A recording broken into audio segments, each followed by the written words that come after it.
Assalamualaikum warahmatullahi wabarakatuh. Hari ini saya akan mempresentasikan hak asasi manusia dan hak asasi politik. Yang pertama, pengertian hak asasi atau HAM. Hak asasi manusia adalah sebuah konsep hukum dan normatif yang menyatakan bahwa manusia memiliki hak yang melekat pada dirinya karena ia adalah seorang manusia. Hak asasi manusia berlaku kapanpun, dimanapun, dan kepada siapapun sehingga sifatnya universal. HAM pada prinsipnya tidak dapat dicabut. Jadi setiap manusia itu memiliki hak masing-masing yang melekat pada dirinya sejak ia lahir, berlaku dimanapun, kapanpun, dan kepada siapapun, sehingga bersifat universal, dan HAM tersebut tidak dapat dicabut. Yang kedua, hak asasi politik. Hak asasi politik atau politic rights adalah sebuah hak di mana untuk ikut andil dan berperan dalam sebuah bentuk pemerintahan yang ada pada sebuah negara. Kemudian hak pilih, yang dimana maksud dari hak asasi politik di sini adalah sebuah bentuk dari hak yang dimana digunakan untuk dipilih.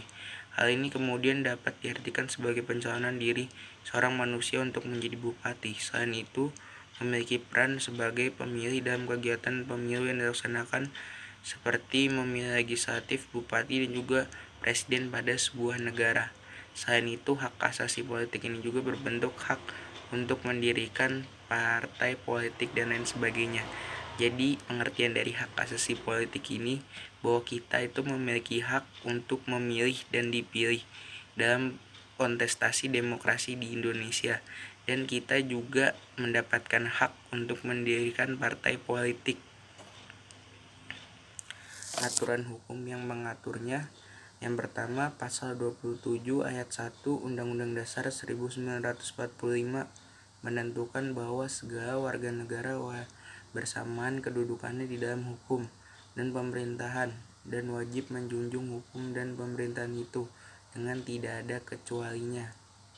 Pasal 28D ayat 1 Undang-Undang Dasar 1945 menentukan bahwa setiap orang berhak atas pengakuan, jaminan, perlindungan, dan kepastian. Dari pasal 27 ayat 1 Undang-Undang Dasar 1945 bahwa kita itu memiliki kedudukan yang sama di dalam hukum dan pemerintahan, dan kita wajib menjunjung hukum dan pemerintahan itu dengan tidak ada pengecualiannya. Dari pasal 28D ayat 1 Undang-Undang Dasar 1945 bahwa setiap orang itu berhak mendapat pengakuan, jaminan, dan perlindungan dan kepastian. Hak-hak yang dijamin. Hak untuk memilih. Hak untuk memilih itu biasanya kita gunakan dalam pemilihan presiden atau pemilihan legislatif. Hak untuk dipilih. Biasanya ini orang yang mencalonkan diri dari partai politik agar dia dapat terpilih dalam pemilihan presiden ataupun pemilihan legislatif. Hak ikut serta dalam pemerintahan, contohnya kita ikut serta dalam pemilihan demokrasi yang ada di Indonesia atau pesta demokrasi. Hak mendirikan partai politik. Setiap orang itu memiliki hak untuk mendirikan partai politik untuk mengusung calon-calon dari partai politik tersebut untuk dipilih menjadi presiden ataupun di legislatif. Hak memberikan pendapat. Setiap orang memiliki hak untuk memberikan pendapat dimanapun dan kapanpun. Hak diangkat dalam jabatan pemerintahan. Orang yang sudah terpilih dari partai politik manapun akan mendapatkan hak untuk diangkat dalam jabatan pemerintahan, baik itu menteri ataupun DPR ataupun DPD. Hak mendirikan organisasi yang berhubungan dengan politik seperti partai politik. Hak mengawasi jalannya pemerintahan. Jadi kita juga mendapatkan hak untuk mengawasi jalannya pemerintahan agar pemerintahan tersebut bersih dan tidak ada kekotoran sama sekali. Contoh kasusnya, yang pertama pemilihan umum DPD, DPR, dan DPRD tanggal 9 April 2009.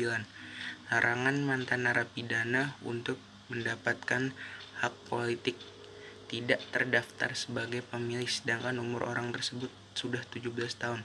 Dari ketiga contoh kasus ini disimpulkan bahwa seharusnya kita yang sudah berumur cukup harusnya mendapatkan hak politiknya untuk memilih ataupun dipilih agar keadilan politik di Indonesia tetap berjalan.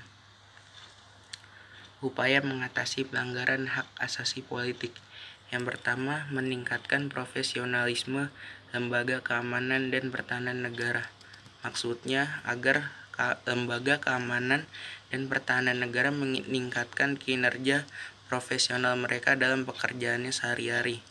Yang kedua itu menegakkan supremasi hukum dan demokrasi.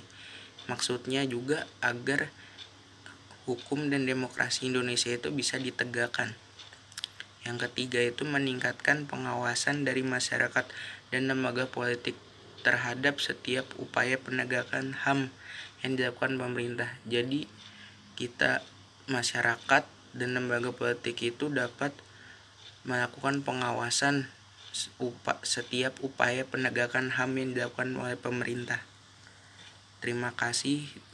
Kurang lebihnya mohon maaf. Assalamualaikum warahmatullahi wabarakatuh.